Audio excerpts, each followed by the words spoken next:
welcome to Railgun S. I know I've been slacking on these episode reviews on YouTube for a while, but yeah, we're doing episode 9 and 10 this week because I felt 9 was kind of a weak episode and 10 was kind of an awesome episode. So we kind of get both ends here. And jumping into episode 9, we last ended off with Misaka finishing off with their fight with Frenda as another girl entered the fight who can, fire giant laser beams. Green beams, whatever you want to call her. And this week's basically Misaka fights two espers at once.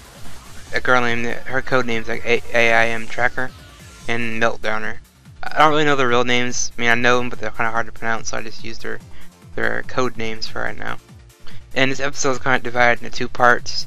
Part 1 of the episode is more of Shinobu kind of sneaking around that lab that she was at last time, and more of her backstory and things that she's kind of pushing along for later on in the series. And the other half is Misaka kind of running away from the AM Tracker and Meltdowner, because the Tracker girl can, as her codename says, she can track you anywhere in the world. Is what it says, as long as she gets, stays focused. And to stay focused for her, she takes these drugs that, I guess, speed up her, responses. So it kind of makes her a little edgy, and that was pretty neat with that. But I'm gonna talk about that first half with Shinobu. But I felt her part's kind of more important compared to Misaka. I mean, even though Misaka's fighting for her life, but with Shinobu,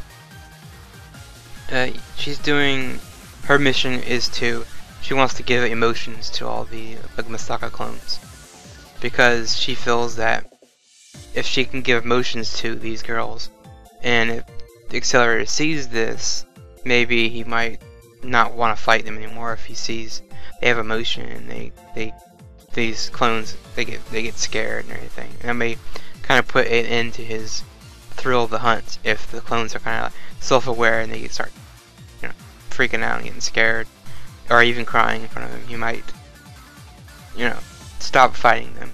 And with her, she kind of gets ready to put this program up and upload it to the clones, but she is stopped by this girl named Saya, whatever, and she kind of puts a stop to her. She wears like an orange hoodie. I was talking about her last week, and I don't know her powers, but they talk about it a little bit later. And naturally, Shinobu gets stopped, and Saya, whatever, breaks the program and doesn't allow it to upload.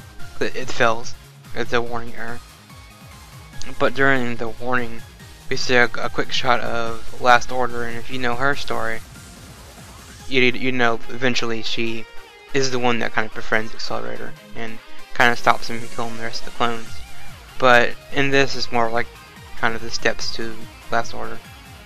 So Shinobu doesn't realize that she is starting something important later on that will eventually save the sisters and save Accelerator. So in almost a sense, she's saving a bunch of lives by the program failing, which I found kind of interesting about the episode. I did not expect Last Order to appear, but I knew she was in there somewhere. And eventually Shinobu does just kind of get loose and tries to shoot this girl, Saya, whatever, and the bullet doesn't. She grabs the gun from one of these security guys and tries to shoot the other girl. As she shoots her, this bullet kind of stops in midair against this girl, like inches from her skin. She's just like, it's not gonna work. You can't do anything. And reading her bio on this other girl, apparently it's kind of like Accelerator. She has kind of a shield around her. So if you shoot a projectile at her, I guess she can, just like Accelerator, kind of send it somewhere else or stop it completely. So in a way, she's Accelerator, but not without the other powers. She just has his shield, basically, what I would word it as. And we go back to with the other half of the episode with Misaka running away, and she's totally putting pieces together that Meltdown's power is exactly like her power. In a way, it's energy based. Misaka's lightning is energy based, and she figures out that she can cancel each other out, and it kind of makes Meltdown a little aggravated because she's just like, she wants to destroy this other girl so badly, but you know she can't, because their power is very similar. And to break down Meltdown's power, get it? And basically, her power like breaks down the particles of anything that it touches. In a way, it melts things.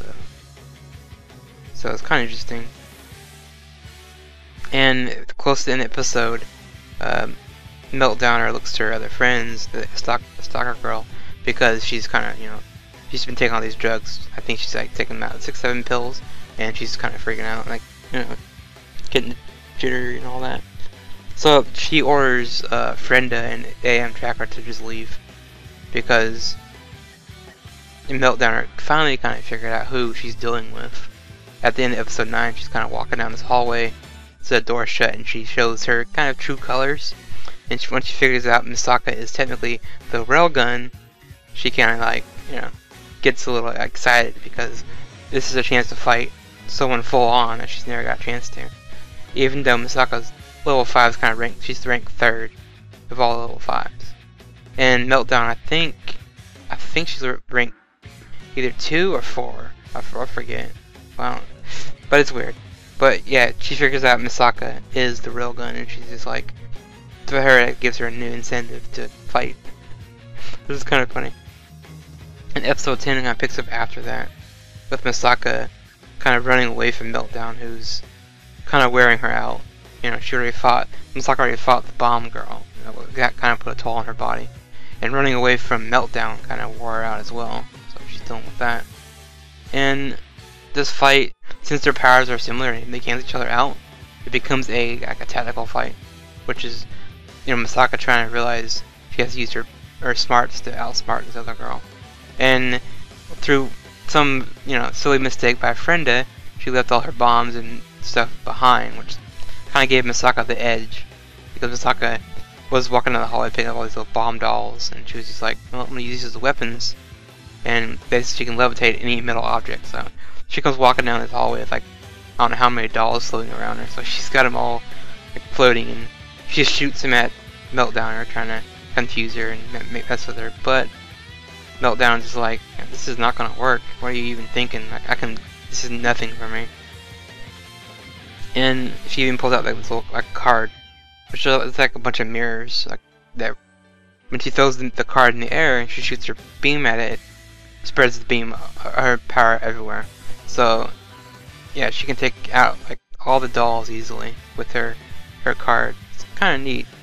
I mean, if you think about an item, each character uses an item to power them up. You got, you know, like Meltdown. She uses the cards to give her a boost.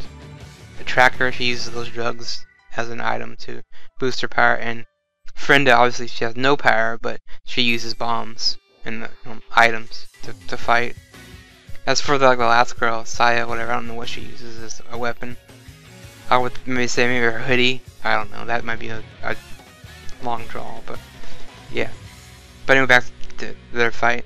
It's pretty much Misaka kind of running around, dodging the beams, and eventually she gets one of the dolls and knocks Meltdown out with it. Just like smacks her in the head with it, because it's made of solid metal inside with the bomb, and she doesn't detonate it, but she does enough to knock her out. And after that, Misaka destroys the lab, but comes back and Meltdown's like missing, like she can't find where she left her. And somehow Meltdown pops up again. They fight. They continue to fight, and eventually they end up on this like little bridge. Misaka kind of like, you know, kind of confuses her enemy by laughing, like she's kind of, you know, like like, you know, like she's lost her mind basically. But she hasn't. She kind of led the girl into a trap. It's kind of funny. And they have all this like tape all over this little bridge, and Misaka just like, you know, I could destroy this bridge with no problem. She sets the thing on fire, or, you know, shocks the tape, and it blows the bridge up, you know, cutting it into little pieces. And Misaka can use her electric power to make like a she can pull herself up with using metal, so magnetized, and she can just pull herself up easily. But Meltdown kind of refuses help from Misaka, and she kind of falls, not to her death, fortunately, because she used her Meltdown power. Obviously, I think it said to slow herself down. So somehow she figured it out to slow herself down. And after that, Misaka leaves, And she's kind of at the mindset of, you know, the labs are gone. I've done my job. Because she investigates the lab that Shinobu went to and doesn't find anything. She's like, okay, it's been evacuated and the files have been erased, so I guess something happened. You know, I guess I'm done. So, and she leaves that lab kind of, like I said, the mindset of, oh, I'm done. I've destroyed all the labs. The experiment is over, and she goes on with her life. But yeah, we all know that's not technically what happens. And at the end of the episode, at 10, kind of a treat for most of us, a shot of like I guess Toma from Index, kind of like at his vending machine, which is, I think, when I think back, that's like his first time meeting her, I think, or something like that. I think they're putting it as, because in original Index, Toma does lose his memory like in the very beginning, like 5 episodes in, yeah, whatever. But he loses his memory, and I think they're building up to the. I think someone was telling me in the comments on Metanorn that they're building up to the, I guess, satellite that's in space. So they're gonna do that storyline. I guess the tree. Yeah, I think that's what they call it. I forget what they call it, but I think they're gonna show you what happened during the span of Toma meeting Index first time and Index destroying the tree in space, and I think that's what they're gonna go with. So for the next couple episodes, we might see more Toma with Misaka, and Misaka's clones with Toma, which would be nice. I wouldn't mind that.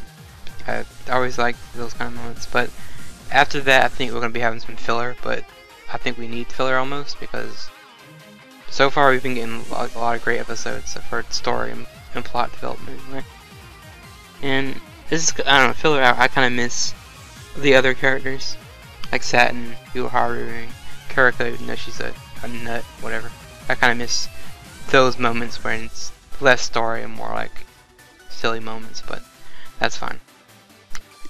But anyway, that's the episode 9, 10 review for Railgun S. See you guys next time. Maybe 11 or 11 and 12. We'll see what happens. Till then, next time. Peace.